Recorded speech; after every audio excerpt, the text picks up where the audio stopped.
दैजिं फेस्टिभेलखौ जों एबारावनो खालामोन खिन्थु समाया हायाखिसै नेक्स्ट इयारनिफ्राय जों खालामगोन बेयाव कन्टिनिउआस जों खालामगोन जेसेबां दिन जोंनि सरकाराव थाबाय थागोन एसेबां दिन जों खालामबाय थागोन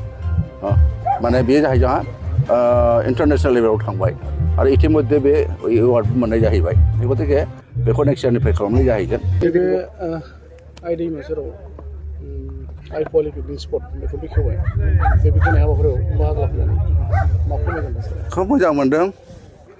आइ पवालि पिकनिक स्पट बोसोरै खुंनाय जादों देग्लायबो खुंबाय दा जेनेरेलि मानसिफ्रा माने रंजानो फट' फुर्ति खालामनो लुबैनाय गैया होमबा दा बे हिसाबै समजों बोथोरजों डिसेम्बरनिफ्रायनो मानसिफ्रा बेबायदिनो गोबां जायगाफ्राव बेरायहैयो पिकनिक जाफैयो आरो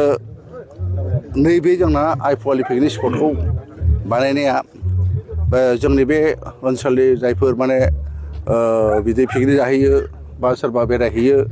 दा बेफोरनि थाखाय मोजां जाबाय आरो जों एसे हल बयबो माने बे आइ पवालि पिकनिक स्पट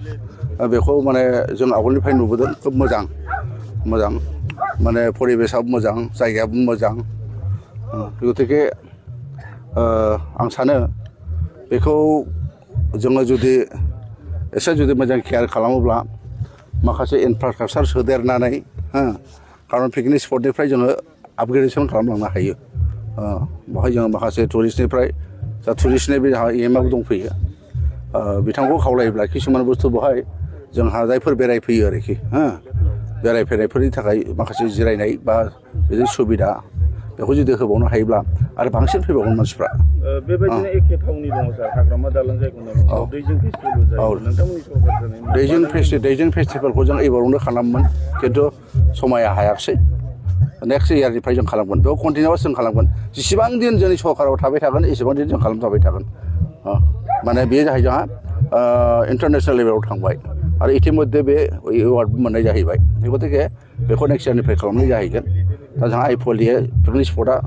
बेबो दिनैजों बा खनथाम जाबायना खनब्रैसो जाबाय खोब मोजां माने